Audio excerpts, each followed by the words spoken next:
it's more of a hobby, really. Handwriting. Yes, I know.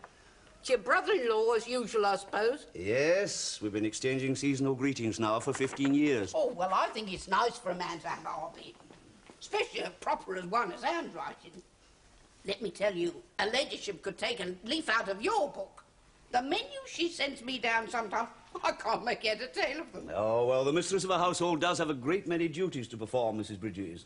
Oh, I know. I wasn't meaning to criticise Miss Hudson. It's just, I sometimes wonder whether she gets what she asks for. Who on earth can that be? We're only expecting Mrs. Curbridge for tea. But that's not till 5.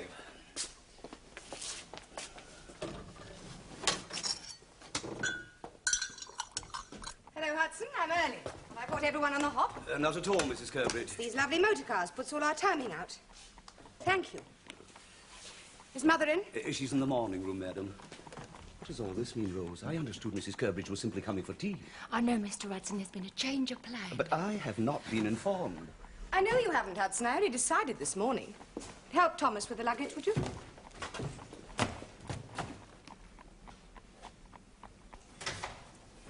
Hello, my darling. Hello. Very early. Not only that, Mother dear, but I've come to stay. You don't mind, do you? Only Lawrence had to go and visit an aunt in Shropshire, and Christmas with Rose in Greenwich didn't seem much fun, so I thought we'd both come here.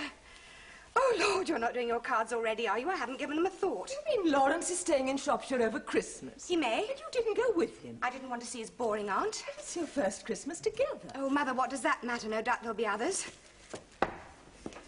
He did offer to take me, but I told him I preferred you and Papa. Aren't you pleased?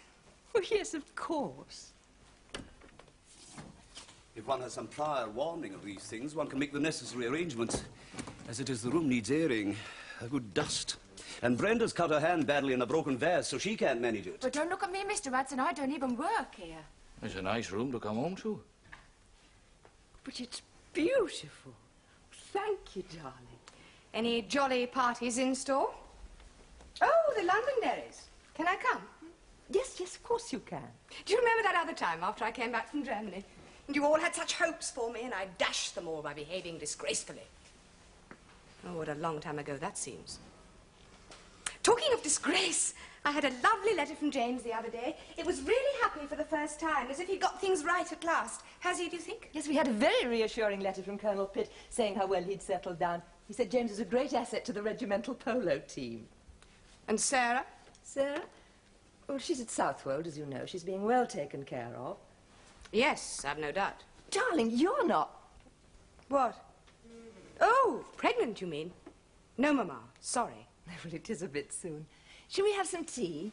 Then we can have a lovely long talk before your father gets home and monopolizes you.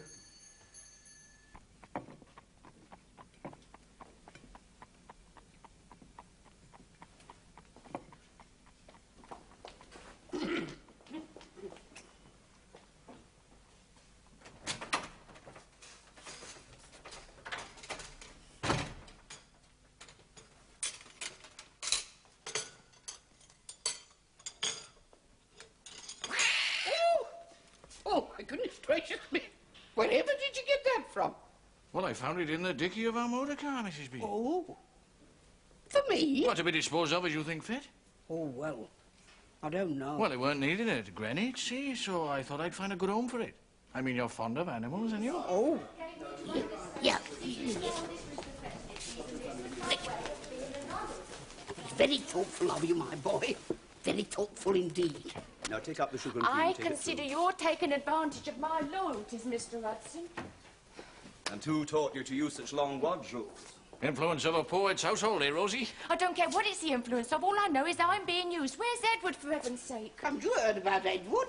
He got took in the night. Took? Yes, he was rushed off to the hospital last Friday with his appendix. I believe he's progressing quite satisfactorily. Well, I don't know. Brenda cut her hand. Edward taken off to hospital. Not a very lucky household, is it? Oh, what about yours then, Rose, eh? I don't know what you're talking about, Mrs. Bridges. Oh, yes, you do. What's Miss Elizabeth doing here? What's been going on? Now, Mrs. Bridges, you know better than to ask our Rose for any tittle-tattle. I only want to know what we all want to know, Miss Hudson. Don't tell me your ears haven't been burning too. Rose, get your coat off. Take the tea up. Oh, that's not fair, Mr. Hudson. Besides, I can't serve morning room tea dressed like this. Her ladyship won't mind, just this once. Here, I'll give you a hand if you like, Rose. Oh, I can manage. You know, that girl is assuming far too much independence for her own good. Maybe she has to, where she works now. This your work, Mr. Hudson? That's his hobby. Handwriting? I make a study of it, yes. Oh, very nice. What sort of stuff do you write, apart from Christmas cards? What do I write? Well, I copy out passages from the newspapers. Copy? What's the point? The point? Yes, I mean other people's stuff. Why not something of your own? You know, a poem or your own thoughts. Well, he does write his daily journal, don't you, Mr. Hudson? Oh, the tittle-tattle, aye, well, that's a start, I suppose. You can always sell it if times get hard. I was only joking, Mr. Hudson. Well, of course he was, Mr. Hudson. Where's your sense of humour? Hello, Rose. What are you doing here? Helping out, Mr. Bellamy. Aren't you required in Greenwich? Well, Mrs. Curbridge is here, sir. Oh, that's right. Of course she was coming to tea. My angel. Hello, Papa. Oh, lovely to see you. And looking so bright, bright as a button. Hello, my dear. Hello, darling. Lawrence has had to visit an aunt in Shropshire, so Elizabeth's come to stay. Isn't that nice? That's wonderful. That's too many frocks for a short visit. Mrs. Curbridge always takes a lot of frocks with her. You should have seen how many she took with her when she went on her honeymoon to Vienna, and that was only a Oh, fortnight. there's no point in keeping up this pretense, Rose. I can put two and two together even if no one else can. Yes, I'm sure you can, Miss Robertson. That's just about the limit of your education. How dare you talk to me like that? Oh, I dare, all right, because we're on equal footing now, remember? I'm a lady's maid now, just like you. Proper ladies' maids do not carry up trays to the morning room or dust the bedrooms.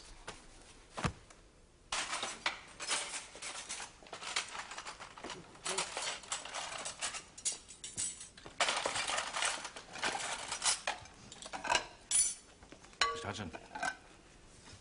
Mr. Hudson, I was wondering, in view of your shortage of staff, whether I perhaps might lend a hand. That won't be necessary, thank you, Mr. Watkins. We can manage. We can't. Not with half the staff took sick. I could wait at table, Mr. Hudson. I'm not without experience, as Rose will vouch. Oh, go on, Mr. Hudson. The boy's made a kind offer. Why don't you let him help you out? Well, if her ladyship finds it acceptable, I suppose he may. Oh, please, Miss Roberts. Oh, who are you? Me? That's Mr. Watkins. He's Mr. Curbridge's manservant. Oh, yes, I've heard about you. Nothing bad, I hope. Not yet. Are you staying too? Why should he? Mr. Watkins is going to drive the motor car back to Greenwich after we've all had our dinner. Aren't you, Mr. Watkins? Elizabeth's had a letter from James, darling. She really thought he sounded happy, didn't you? That's good. Has he fallen in love, do you think? He didn't mention it. Well, that's what he needs. Some nice young governess he can bring home as his bride. Oh, Father, what a dreadful thing to wish on your son. Not at all. All the best girls are going out to India as governesses. It's a wonderful opportunity for them. Felicity Davenport. And Railton's daughter, Daphne. Felicity landed a major. Oh, good for Felicity. What did he weigh? Darling. Well, you do make him sound like a prize trout. What would James be? A sort of eel, perhaps? And Lawrence. What would he be? I think this is a silly game. No, it isn't. It's illuminating. Lawrence. I think I see Lawrence as a place. A place. A place. Why a place? I don't know. I just see him as one. I don't think that's very illuminating. It is to me. How's his poetry getting along? Has he written anything lately? No, nothing. Aren't you his inspiration? Apparently not. Oh, darling, one can't write poetry to order. Lawrence has a lot on his mind. Adjusting to married life. Living in Greenwich. What's wrong with Greenwich? Nothing to you, but it stifles Lawrence. Stifles him. Why? I thought I'd do some Christmas shopping tomorrow, darling. Would you like to come with me? We could give each other ideas like we used to. Do you remember choosing things for James and Papa? I don't want to be little again, Mother. I don't think your mother meant that you... Yes, she did. She sees my marriage in ruins and she wants to protect me by making me little again. I don't want that. What did you say? Your marriage In ruins? What on earth do you mean? It's plain enough, haven't you guessed? I've given enough hints. What do you think I'm doing here? Darling, please. Pas devant les domestiques. Ils savent bien la situation, tous les deux. So does Hudson now. Do you mean what you say? I'm sorry, Papa, yes. After only 6 months, I can't believe it. No, of course you can't believe it, Mama. You don't want to believe it. You'll have to face the gossip and the sniggering of your friends. But can't you think beyond that? Can't you think of me for once?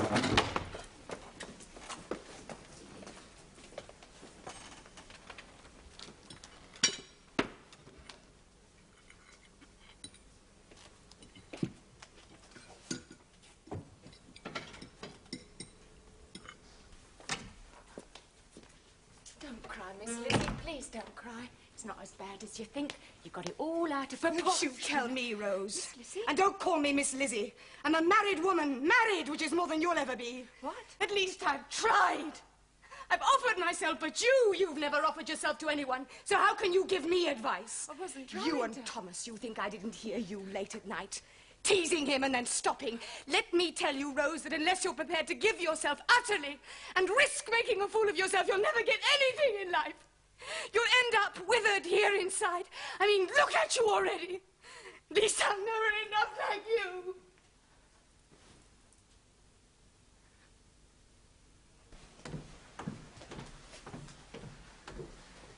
Well, I'm off now, Mrs. Bridges. Oh, back to Greenwich then, are you? Back to Greenwich, yes, for the time being. Oh, well, we'll be seeing you again soon, I expect. I hope so. I do hope so, Mrs. B. I done the dishes, so you'll have a nice clean kitchen in the morning. I knew you'd do something like that. Oh, you're a good boy, Thomas. You are, really. Oh, well, you're not a bad cook, neither. Oh. Good night, Mrs. B. Oh. Good night, my dear. Good night. Good night, Rose. Rosie?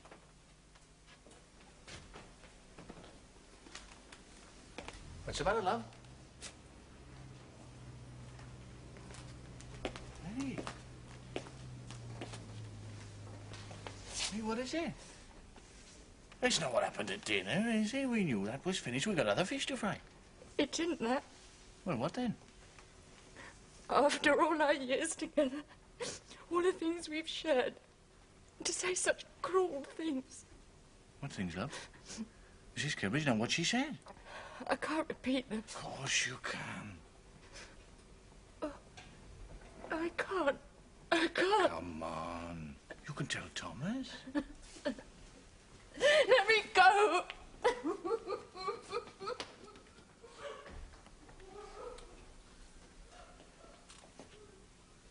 Rose, she seemed a bit upset, like. Well, it wasn't me, Mr. Hudson. Good night, Mr. Watkins. No, hang on. Good night.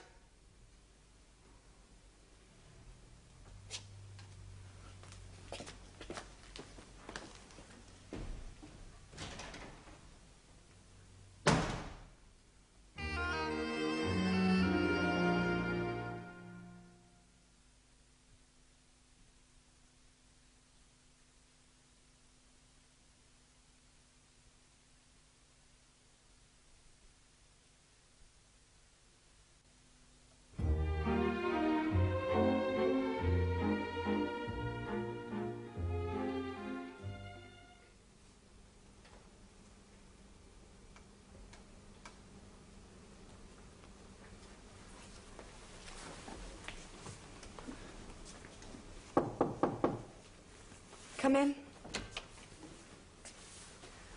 Oh, I'm glad it's you. Is Mother very upset? Yes, she is, rather. She's gone to her room. May I? Yes, do.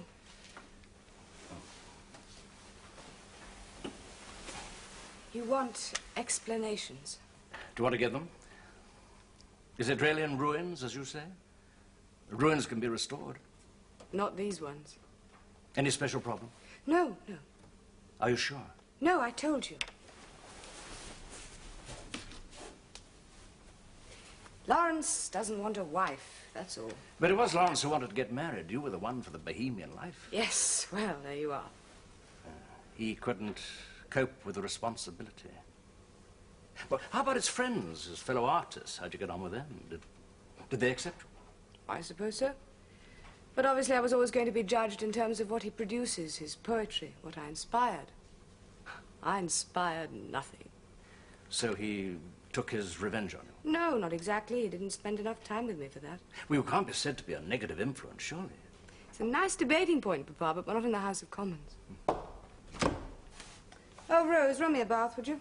Yes, madam. Oh, and take this down to be mended. I seem to have caught it on something. Does Lawrence know you've left home? No, I don't think so. What will he say when he finds out? He'll be relieved. He's not very good at taking the initiative.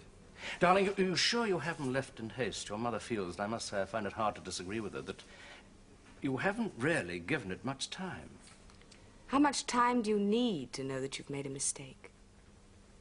I'm sorry, Papa, it's over. No hope at all? None. Are you absolutely sure? I'm absolutely sure.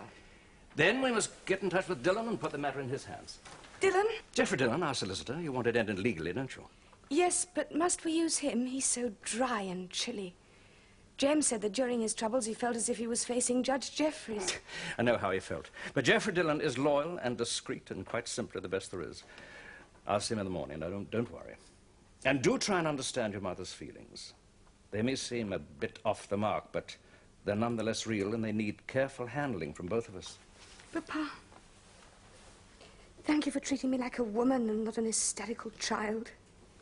Even though I may be. Oh, the poor girl. To have such a thing happen. She's only a baby. Well, I guessed, of course. The minute I saw those frocks, I guessed it was no casual visit. We'd all done our share of guessing, Miss Roberts.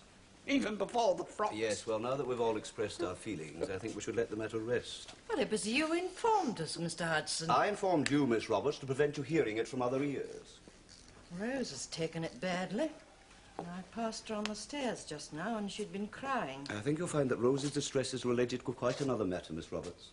Oh? What's that, Mr. Hudson? Never you mind for the moment, Mrs. Bridges. In the meantime, I think we should all be on our guard. Could you lend us a needle, please, Miss Roberts? Mrs. Curbridge wants this mending. Thanks.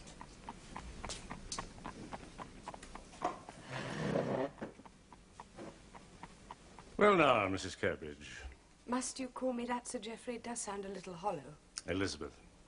It's hardly being familiar. You've known all about me since the day I was born. I regret that my knowledge of you is confined merely to a handful of facts. Your birth dates, when money was put into trust for you, things of that nature. Well, doubtless you mean to change all that. How do you mean? Well, don't I have to use you as a kind of confessional? Tell you intimate details I wouldn't even tell my parents? It is sometimes necessary to delve a little. The law requires it. All right, let's get it over with. Well, first we have to find grounds, since I take it that you're to be the petitioner. I'm sorry, I don't understand. It's you who wish to terminate the marriage. Oh, yes, I think so, if that is allowed. It is in certain circumstances. It may be necessary to discuss matters with your husband. He's in Shropshire visiting an aunt. Has he deserted you? In favour of his aunt? No. I'm sorry. I think I've deserted him. A woman can divorce her husband only on the grounds of adultery coupled with desertion or adultery coupled with cruelty. You mean we choose one of those? In effect, we decide on the relevant course. Well, neither of those is relevant. What else have we got? Well, there is, of course, the possibility of an annulment, grounds for which are, for example, impotence on the part of the husband. Might that be relevant? Think carefully, Elizabeth. What exactly is impotence, legally speaking? Thank you, Hudson. Sir. Yes, Sir Geoffrey Dillon here. He's in the morning room, sir, with Mrs. Curbridge. Thank you. They've been alone in conference together for some while now, sir. Her ladyship is up in her room awaiting the outcome. Thank you, Hudson.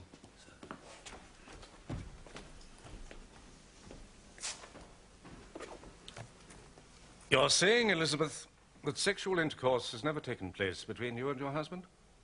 You do understand the legal definition? Yes.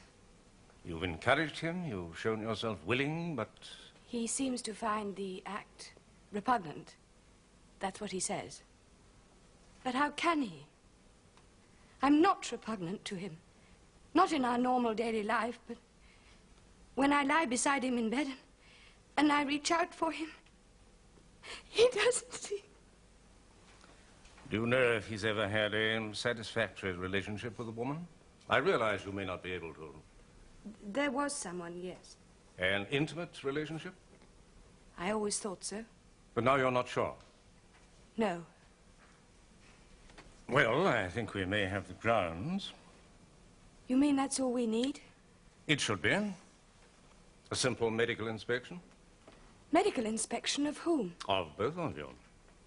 I'll speak to your mother. It needn't concern you. But it does concern me. I'm to be examined. Don't be alarmed, my dear. It's a formality. Now, shall we call your mother? Oh, Rose, is Sir Geoffrey Dillon still in the morning room? Yes, he's finished with Mrs. Curbridge on her own, and I just went to fetch Lady Marjorie and Mr. Bellamy. I have no doubt a satisfactory conclusion is being reached. Oh, what would you call a satisfactory conclusion? An annulment, of course. Does that mean them splitting up? The marriage has failed, Rose. How would you know? You don't even work there. Rose. Too many thinking people giving too many uninformed opinions. Rose, you're forgetting yourself. Am I? If I may give you a little advice, my girl, forget it. Forget who? Oh, come on now, Rose. You can't fool me. I know you too well. You've got yourself emotionally involved with someone. It's unfortunate, but hardly surprising. Proximity is next to familiarity. But you're a sensible girl, Rose. It may be painful, but it's simply a question of attitude, of steeling yourself and seeking diversions. Perhaps you could take up a hobby.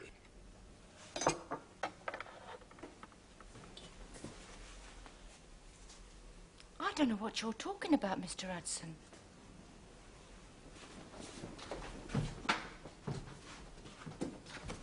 Well, if nobody wants me anymore, I think I'll go and do my Christmas shopping. Well, how was it, Geoffrey? I do hope she was sensible. Oh, yes, we've discovered the cause of the problem. Which is? Quite simply, the marriage is unconsummated. What? It's Lawrence who is the unwilling party, not Elizabeth. Lawrence? Good God. Well, what's the matter with the fellow? Poor child. We shouldn't have too much difficulty in arranging an annulment, but we do need proof of virginity. Either your own doctor, or if she'd prefer a more impersonal but sympathetic figure, may I suggest my friend Sir William Hanning, recently appointed to the royal household.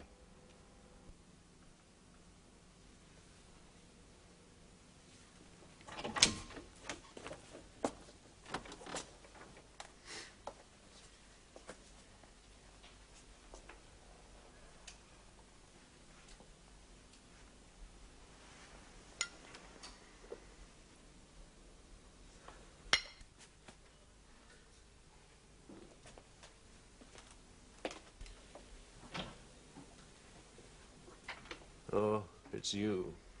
Good evening, sir. Just hanging some of your suits up, sir? Shall I switch a light on? No. She's gone, then. Mrs. Curbridge has gone to stay with her parents, sir, in Eaton Place. I know where they live. Thank you. Has Rose gone too? Yes, sir. And Mrs. Fellows? Got to stay with the married daughter, sir. Waiting instructions. I can recall her. No, don't do that. It's just you, then? That's right, sir, just me. Will you be staying the night here, sir? Yes. But I shan't be going to bed just yet. Do you want some champagne? No, thank you, sir. Why not? Well, if you insist. Oh, I don't insist. Have some if you want some. Don't if you don't.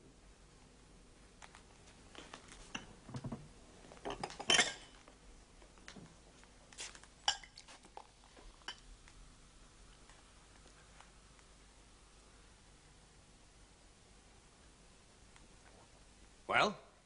Oh, it's not unpleasant. It damn well shouldn't be unpleasant, Thomas. It's a present from my aunt, and she knows about these things. Well, what's the news from Eaton Place? Am I persona non grata? Why, I don't think anything is quite as drastic as that, sir. What are they saying in the servants' quarters?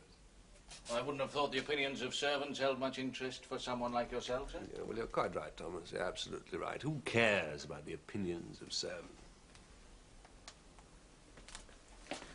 I trust your aunt has not been taken sick, sir? Taken sick? Why should you? Necessitating your unexpected return. Necessitating? Oh, Thomas, you are getting pedantic. Who taught you to speak like that, eh? Hudson, the Scotsman? Only servile servants talk like that. You're not one of them. Am I not, sir? You know you're not. Why have you come back then, sir? Ah! That's better. Because I was feeling wretched, and I missed my wife's company. Do you believe that? Yes, sir. Then you're a fool. I return for an assignation with another lady, which requires your utmost discretion. Do you believe that? No, sir. No, sir. Why not, sir? Because... Because you think I'm homosexual. No, sir. I think... What? Hmm? Come on, man. What do you think? I think you're a romantic, sir. A romantic? What in heaven's name do you know about romantics? I read books, sir. Yes. Well, Thomas, yes, you're right. I am a romantic. I can love a woman. I love my wife, but not the way she wants. Not here. Oh, sit down, man. For God's sake, sit down. Yes. Thomas. Thomas, do you like taking ladies to bed? Huh? Do you? Do you enjoy the sexual act? Well, yes, I have to admit I do, I do fancy it, sir. You do fancy it? Yes, well, I'm only normal in that. Normal?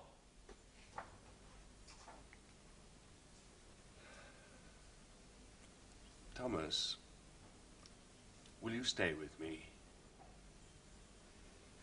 I beg your pardon. Will you stay with me as my man? Well, that's surely your decision, sir. I mean, after all, I am still in your employ. But my wife engaged you. Yes, for you, sir. That's true.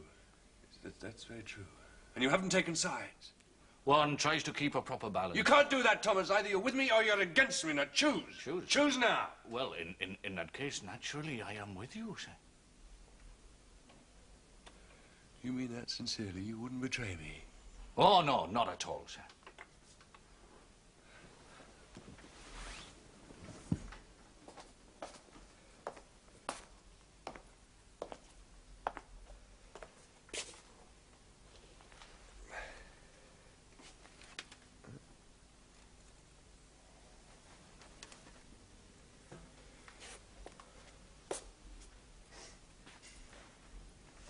Thomas, would you be going to Eaton Place in the near future? Well, I could do, sir. Why would you like me to take a message? Yes, that wouldn't be a bad idea. You tell my wife. Well, it might be best if I got Rose to tell it. Yes. All right. All right. Well, you tell Rose to tell Mrs. Cabbage. Well, tell her to say.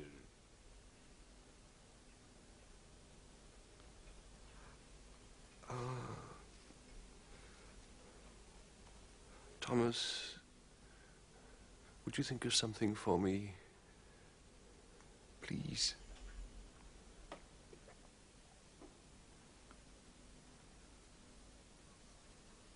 Hemorrhoids, my dear Dillon.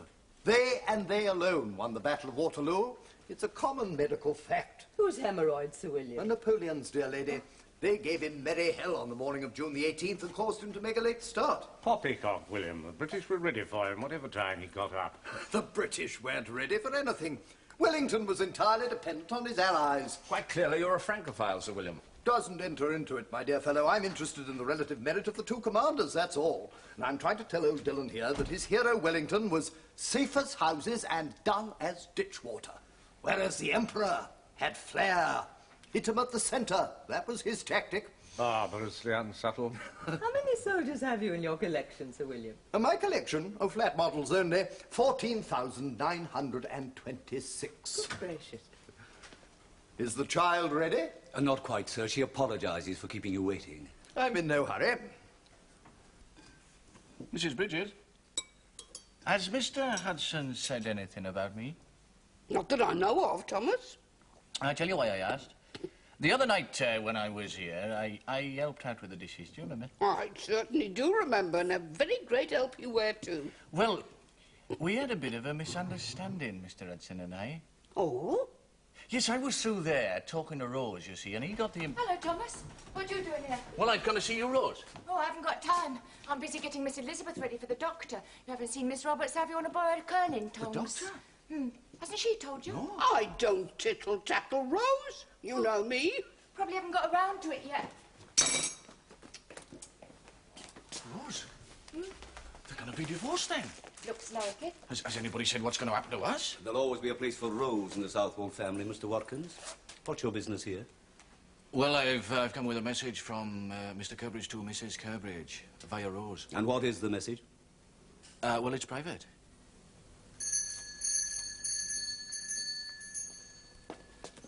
I don't believe a word. Absolute truth, I assure you.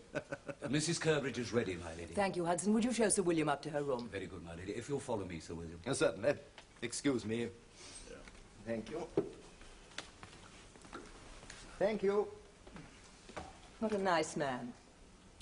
He'd have made a rotten general. Come in.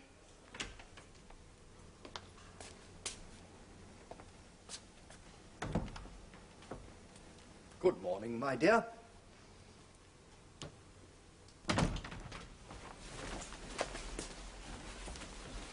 Oh, Hudson. My lady. I wanted to have a word with you. Hudson, you must be aware of what's happening.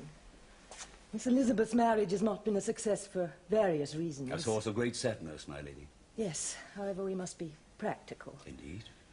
As the marriage is to be dissolved, the house at Greenwich will have to be sold and the staff there disbanded. Mrs. Fellows will be given a month's notice. Rose, of course, will return to us. That would leave Mr. and Mrs. Curbridge's manservant, my lady, Thomas. Yes, and I've decided to ask him to come to us as chauffeur. He struck me as a young man of resource, and he does know about motor cars. But Pierce, my lady. Well, Pierce has already spoken to Mr. Bellamy about leaving us to go back to Lady Wanborough as head groom. You know as well as I do, Hudson, that Pierce has never really taken to the motor car, and we do need a good chauffeur. Quite. If I may be so bold, my lady, I cannot bring myself to recommend Thomas. Oh, really? I agree he's a young man of resource and familiar with motor cars, but I have grave doubts as to his moral character. Oh, forgive me for speaking so freely, my lady. Oh, please go on, Hudson. Has he done something particular to make you feel this? To be precise, he has trifled with Rosie's affections.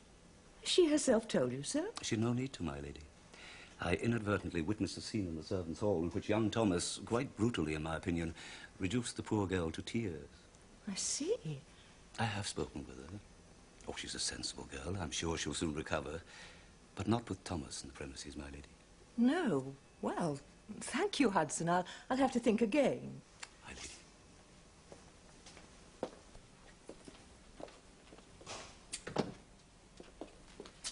Feet off the table in this house, if you don't mind, Mr. Watkins. Put that thing out. Why are you still here? You've delivered your message. I'm just waiting for the answer, Mr. Hudson. Ah, Sir William. All to our satisfaction, I hope? There's nothing wrong, is there? No, dear lady. Her health is excellent, considering her condition. Her condition? Yes, I'm afraid we've been outgunned, outflanked, and outmaneuvered on all sides. Our virgin bride is 3 months pregnant.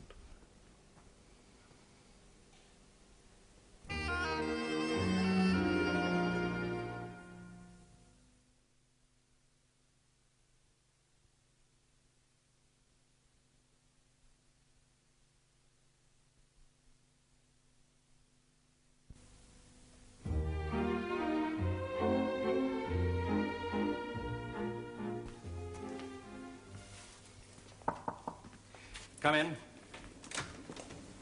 Close the door. Sit down. Elizabeth, I always thought we had a special understanding of affection and trust. It seems I was sadly mistaken. Why? Well, that's obvious, isn't it?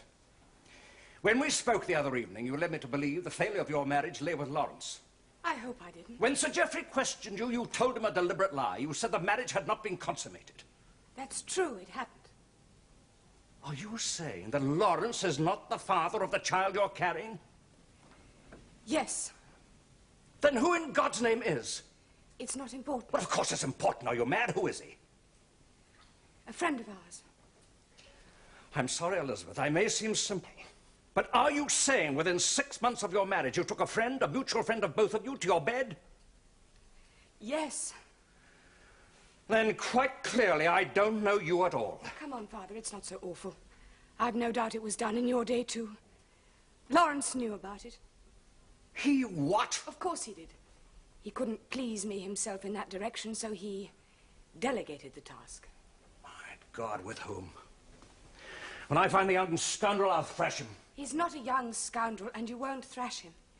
He's as eminent in his own field as you are, and about your age. It was all done with decorum and taste. What's his name? Must you really know? Yes, tell me. His name is Sir Edwin Partridge. He's Lawrence's publisher. I wouldn't go and see him if I were you. He's capable of causing a dreadful scandal. You realize what you've done, don't you? You've made it impossible for us to get your marriage annulled. Well, not on the grounds we discussed, obviously. On any grounds, your mockery of a marriage must go on. You must face the world as the proud parents of a bastard. Maybe Partridge. Don't make cheap jokes, Elizabeth. Already you've disgraced yourself and your mother. You know very well how these things get about. Do you want to make us the laughing stock of society? That's your real concern, isn't it? Your precious name. In all this mess, you can't actually bring yourself to think of me. How I might feel, can you? You can't see my humiliation. To be told I'm pregnant after telling Sir Geoffrey my husband hadn't even made love to me. Dear God! You feel wronged. You talk of affection and trust lost between us. What about me? Where's your affection for me when I most need it? Well, at least we know where we both stand, how we really feel about each other. At least I can make plans now. Elizabeth. And you can make your plans. Do what you like. I don't care. Richard, what on earth has happened between you? What will you do then, Rose, if Miss Elizabeth stays on here like she says she's going to? You'll have to sort out your position, won't you? Yes, I've been thinking about that, Mrs. Bridges. Well, there's not room in this house for 2 ladies' maids. You might not have to worry about that, Miss Roberts. I might not be Miss Elizabeth's lady's maid much longer. What do you mean, my girl? We haven't been getting on too well. She said some very unkind things about me. Oh, come on now, Rose, you're imagining things. Miss Elizabeth unkind to you. You're just upset because of that other matter. What other matter? You know what I mean. Well, don't keep us in suspense, Mr. Hudson. What is it? Concerning a certain Mr. Watkins. Oh, what about him? I'm sure Rose doesn't want her private affairs aired in public. Suffice it to say that Mr. Watkins will not be in the running for the post of chauffeur here when Mr. Pierce gives up. Why not? What have you been up to? If he's not required at Greenwich, he ought to come and work here. It's only natural. It is not natural, Mrs. Bridges, and Rose knows why. I don't, Mr. Hudson. That young man has been playing fast and loose with our Rosie's affections. Here, how do you know what he's been playing fast and loose with? Was I not witness to an upset in this very room the other night, Rose, when he made you cry? Oh, that wasn't him, Mr. Hudson. I was crying about Miss Elizabeth and the unkind things she said about me. Wasn't Thomas. He was trying to comfort me. He was being nice. There, now see what you've done. Are you sure, Rose? Of course I'm sure. So he can be chauffeur here now if he wants to. You've got things a bit mixed up, Mr. Hudson. You've done that young man an injustice, and if you've any human decency, which we all know you have, you'll put what you've done to rights.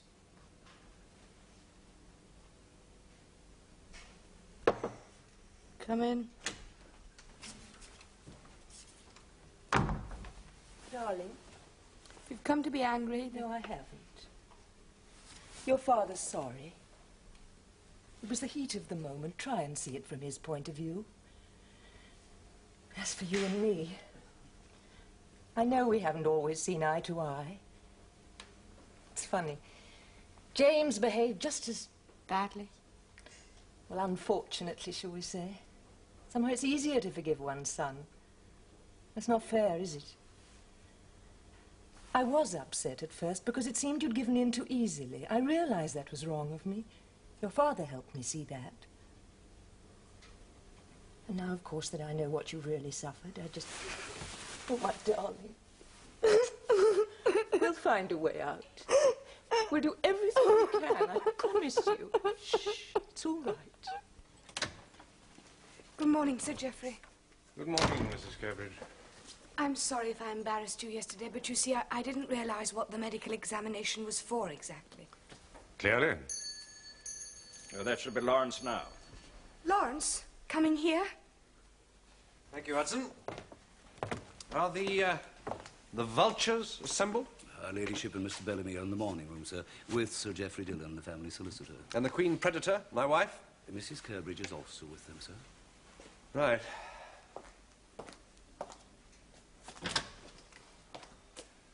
Darling, what wonderful news. Sir Geoffrey telephoned me this morning. Isn't it wonderful? I'm to be a father and you're to be grandparents. Are we gathered for a celebration? It's no use, Lawrence. I've told them everything. Everything? Well, surely not everything, my sweet. Everything that's relevant. Relevant to what, sir? Lawrence, we know you're not the father of Elizabeth's child. We also know from Elizabeth the reason why. Now, let me say at once, we feel no personal animosity towards you. These things happen. Nature cannot be overruled. Please believe that, Lawrence. We've simply asked you here to decide what's best to do for all our sakes. Yes. I see. Well, Mr. Kerbridge, for obvious reasons, you must agree to accept official paternity of the child. For obvious reasons. Well, you'd hardly want the rather sordid facts of the case to be widely known. Are they so sordid? I mean, wouldn't it be more sordid to suppress the facts? To live a lie? And what do we tell the child? Do we keep it always from the truth? I think Elizabeth and I resolved our own particular difficulties in a mature and sensible way. Who knows, we may even set a fashion. Lawrence, neither Sir Geoffrey nor I have time to listen to your flippant, modish theories. Now, just give us a straight answer. Will you or will you not accept paternity?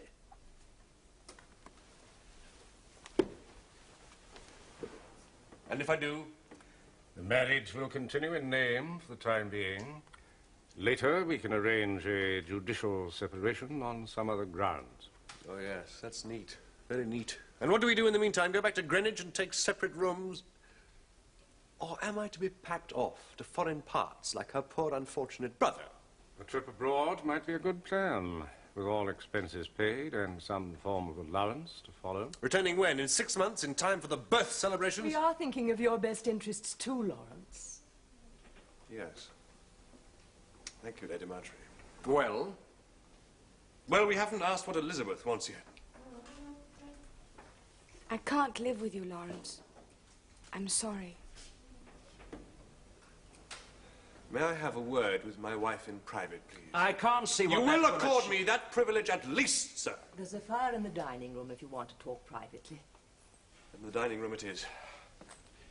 Come along, Elizabeth.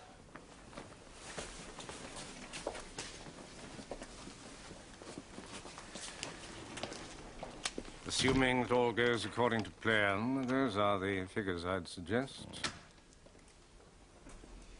If I might have a word with you, my lady. Yes, yes, Hudson.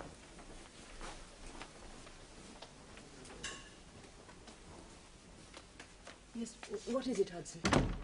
It's about Thomas, my lady. You may remember... Oh, yes, you expressed doubts about him. Well, it seems I was misled, my lady. Will you go abroad? Well, I suppose I must, since Southwold money is to provide my steamship ticket. Not to mention my future bread and butter. You'll be happier than you were at Greenwich. Greenwich? Oh, yeah. Since I can't write poetry anymore, I've taken to flippant epitaphs. There's one for the plaque on our house. Lawrence Kerbridge lived here in married state from 1908 to 1908.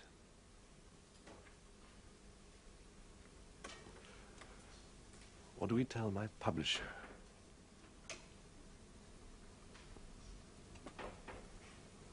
Oh, God, I loved you. Congratulations, my dear boy. You like it here. I know you will. Sure I will, Mrs. Bridges. Yes, we're all very friendly here. I think Mr. Hudson ought to make a public apology to you. Oh, no, it's all over now, Mrs. B. You'll be able to get your hands on that Renault now, Thomas. Right. I'll be called Watkins now I'm a proper chauffeur. Oh, you'll be asking them for a Rolls Royce to drive next. Well, it's not a bad idea neither. Thomas, you're wanted upstairs. I am. What for? You'd better come and find out, hadn't you?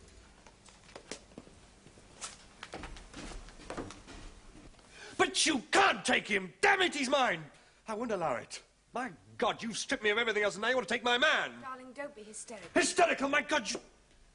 Thomas, thank God you're here. They're trying to take you from me, but I told them that they can't, and he's pledged himself to me! Lawrence, do stop using such emotional words and let's discuss the matter calmly.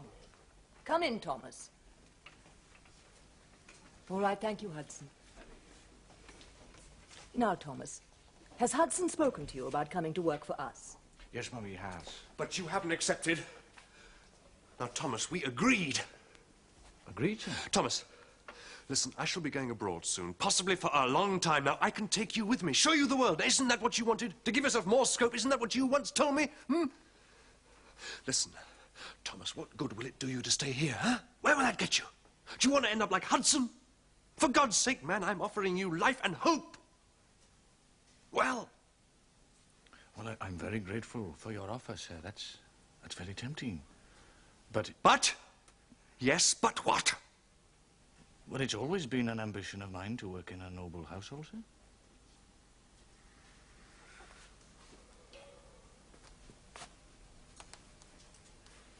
You choose servility? No, sir, I don't choose it. Go to the devil, Thomas. I've been very happy working. Go and roast in hell flames. I don't want sight nor sound of you again. Thank you, Thomas. That'll be all.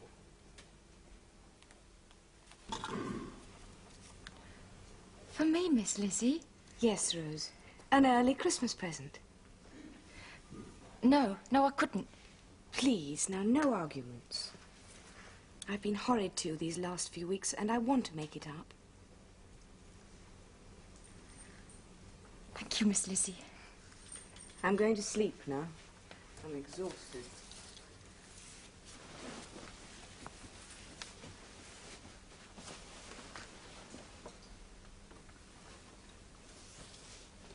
Good night, Miss Lizzie. Night.